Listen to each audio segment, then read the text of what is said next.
Selamat malam buat kita semua. Kita mengucap syukur untuk hari ini karena Tuhan menyertai kita dari pagi hingga malam hari ini. Kenapa aku membuat videonya malam? Karena tadi pagi sebelum aku pergi les aku mau buat tapi kayaknya nggak cukup waktu dan it's my fault, itu kesalahanku karena aku nggak prepare everything gitu ya semuanya. Jadi aku telat dan maksudnya aku nggak sempat bikin video. Jadi aku pergi les dan pulang les aku makan dan aku sekarang bikin videonya. Kita lanjut lagi ya firman Tuhan. Di video yang lalu itu tentang Lewi pemungut cukai mengikuti Yesus ya. Kita udah tahu bagaimana si Lewi ini atau dia dibuat di Matius itu namanya ya. Orang Lewi ini dia bekerja di kayak ya pemungut cukai lah. Kalau kita bilang itu kayak custom ya. Kayak blasting lah kita. Mungkin di pajak, perpajakan atau seperti itulah ya. Jadi dia di saat di kantornya Yesus lewat dipanggil sama Tuhan Yesus dan ikutlah aku katanya. Kemudian dia langsung meninggalkan pekerjaan dan dia ikut Yesus. Kemudian si Matius ini atau orang Lewi ini mengundang Yesus juga makan di rumahnya. Dan si orang Farisi bilang sama mereka, sama murid-murid Yesus, katanya, "Mengapa kalian makan bersama orang-orang berdosa itu, orang-orang pemungut cukai itu?" katanya. Terus Yesus bilang sama mereka, "Bukan orang sehat membutuhkan tabib, tetapi orang sakit. Aku datang bukan untuk orang benar tetapi untuk orang berdosa." Jadi itu sudah menjelaskan semuanya. Jadi Yesus datang ke dunia ini untuk menebus dosa kita, menyelamatkan kita, mengambil beban dari diri kita itu sehingga kita layak untuk diterima oleh kerajaan Allah. Kemudian kita lanjutkan firman Tuhan lagi. Sebelumnya kita berdoa dulu. Bapa di surga, terima kasih ya Bapa. Malam ini ya Bapa, kami anak-anak-Mu akan membaca firman-Mu. Biarlah firman-Mu ini Engkau beri pengertian kepada kami Bapa, supaya kami memahami apa maksud dan yang Kau inginkan yang kami lakukan di dalam kehidupan kami. Untuk kemuliaan nama-Mu Bapa, hapuskan segala dosa dan pelanggaran kami. Kami berdoa di dalam nama Tuhan Yesus Juru Selamat kami. Amin. Kita baca lagi ya, ayatnya ini ada 3 kitab ya. Yang pertama itu Matius 9 ayat 14 sampai 17, judulnya Hal Berpuasa. Kemudian di Markus 2 ayat 18 sampai 22, judulnya Hal Berpuasa. Kemudian juga di Lukas 5 ayat 33 sampai 39. Judulnya juga sama ya, Hal Berpuasa. Jadi kalian bisa baca di rumah atau di mana aja kalian berada ya, di 3 kitab itu. Jadi aku baca yang di Lukasnya saja ya. Lukas 5 ayat 33 sampai 39. Hal Berpuasa. Orang-orang Farisi itu berkata pula kepada Yesus, "Murid-murid Yohanes sering berpuasa dan sembahyang, demikian juga murid-murid orang Farisi. Tetapi murid-murid-Mu makan dan minum." Jawab Yesus kepada mereka, "Dapatkah sahabat mempelai laki-laki disuruh berpuasa, sedang mempelai itu bersama mereka? Tetapi akan datang waktunya apabila mempelai itu diambil dari mereka. Pada waktu itulah mereka akan berpuasa." Ia mengatakan juga suatu perumpamaan kepada mereka. Tidak seorang pun mengoyakkan secari kain dari baju yang baru untuk menambalkannya pada baju yang tua. Jika demikian, yang baru itu juga akan koyak, dan pada yang tua itu tidak akan cocok kain penambal yang dikoyakkan dari yang baru itu. Demikian juga tidak seorang pun mengisikan anggur yang baru ke dalam kantong kulit yang tua, karena jika demikian, anggur yang baru itu akan mengoyakkan kantong itu, dan anggur itu akan terbuang, dan kantong itu pun hancur. Tetapi anggur yang baru harus disimpan dalam kantong yang baru pula. Dan tidak seorang pun yang telah minum anggur tua ingin minum anggur yang baru, sebab ia akan berkata anggur yang tua itu baik. Jadi di sini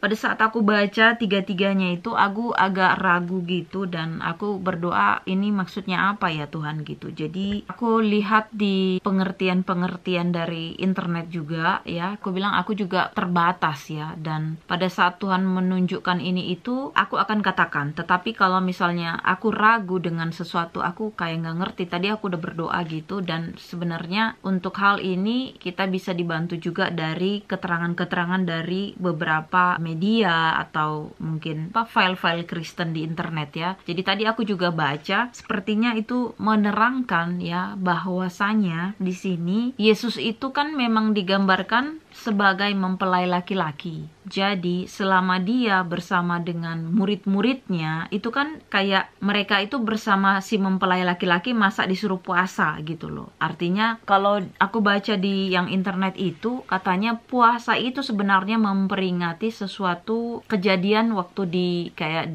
tadi dibilang di Yahudi gitu, atau ketidakpuasan ya. Kita yang tidak puas dengan keadaan misalnya yang saat itu, jadi kita berpuasa. Jadi contohnya waktu si Ratu Esther berpuasa, karena apa? Keadaan itu pada saat dia didengar dari si Mordekai bahwasanya bangsa mereka akan dimusnahkan, makanya mereka berpuasa untuk itu, berdoa, memohon, meminta kepada Tuhan supaya diberikan jalan keluar agar bangsanya tidak dimusnahkan. Kemudian waktu si Raja Daud juga berpuasa ketika anaknya yang dari Betsheba itu sakit ya, ibaratnya udah mau mati gitu. Jadi dia minta kepada Tuhan supaya anaknya itu tetap hidup. Jadi dia berpuasa. Jadi aku mengerti sekarang bahwasanya hal berpuasa itu untuk memohon atau seperti meminta kepada Tuhan agar keadaan yang kita alami itu jangan seperti itu, atau kita dicarikan solusi dari masalah yang kita sedang hadapi. Jadi berpuasa itu adalah hal yang kita lakukan karena sesuatu hal yang kita tidak inginkan. Maksudnya bukan nggak inginkan dalam artian kita nggak puas dengan keadaan itu. Kita ada masalah, jadi kita merendahkan diri sama Tuhan, berpuasa supaya kita dimampukan melewati masalah itu. Jadi Tuhan bilang seperti itu, bahwasanya dia dan murid-muridnya itu kan sedang bersama dengan mempelai. Artinya dia kan sama Tuhan. Masa puasa gitu, masa berduka, sementara Tuhan itu kan sang pemilik, sang maha gitu, maha segala-galanya. Nah, tapi dia bilang ada saatnya nanti, pada saat si mempelai laki-laki sudah diambil, artinya nanti sudah mati di kayu salib ya, maka di situ murid-muridnya akan berpuasa. Karena apa? Itulah dinamakan dengan ya tragedi atau kehilangan ya, karena kan selama ini mereka bersama Yesus, murid-muridnya bersama Yesus, ada masalah Tuhan Yesus seperti baik dari angin ribut waktu naik perahu, Tuhan Yesus langsung menyuruh berhenti. Kemudian ada beberapa juga masalah yang lain-lain, Tuhan Yesus juga cuma hanya berkata dan mereka selesai masalahnya ya. Baik pada saat orang sakit datang dan Tuhan Yesus menyembuhkan, dan ini dan itu dan sebagainya ya. Jadi disitulah dikatakan bahwasanya mereka, si murid-muridnya bersama mempelai laki-laki, mereka merasa nyaman ya, seperti bersuka cita. Tetapi pada saat si mempelai laki-lakinya sudah diambil nantinya, mereka akan merasa sedih dan suamiku datang.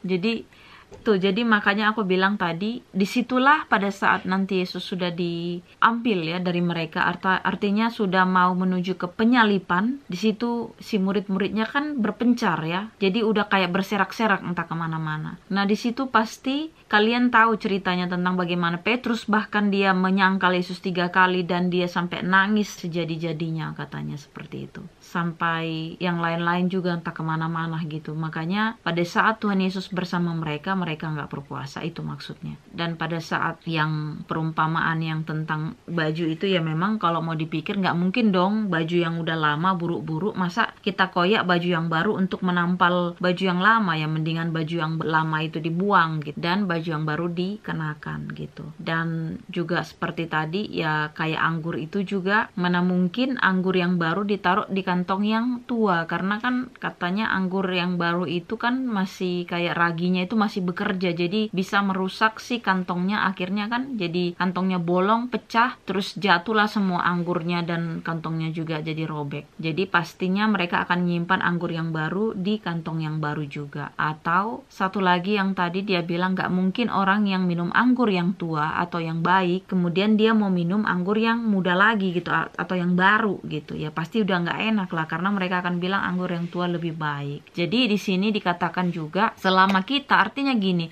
selama kita bersama Tuhan Yesus, kita itu pasti diselamatkan, kita akan pasti bersuka cita, intinya seperti itu. Jadi kalau kita jauh, artinya pun kalau Tuhan Yesus tidak ada di diri kita, kita pasti merasa sedih. Karena di situ akan terjadi yang namanya itu tadi, berpuasa, berdoa. Kalau kita benar-benar cari Tuhan Yesus, dalam keadaan apapun, pasti Tuhan Yesus akan tolong kita. Selama kita bersama Tuhan Yesus, semua masalah problema kita dimampukan, kita diberikan kebijaksanaan sehingga kita dapat melewati hal-hal tersebut. Jadi jangan jauh-jauh dari Tuhan Yesus, karena rugi kalau kita jauh-jauh. Kita akan beruntung kalau kita selalu dekat dengan Tuhan. Kita akan beruntung kalau kita selalu berdoa, kita merendahkan diri, merendahkan hati kita, dan melakukan firman Tuhan. Inilah doa dan harapan kita. Semoga firman ini menjadi perenungan buat kita masing-masing. Tuhan memberkati. Kita berdoa. Bapa di surga, terima kasih Bapa untuk firman-Mu yang begitu indah, yang menguatkan iman percaya kami. Bapa, terima kasih untuk firman-Mu ini Bapa. Dan biarlah firman-Mu ini Bapa, Engkau berikan kepada masing-masing kami supaya kami dapat mengerti lebih dalam lagi apa maksud dan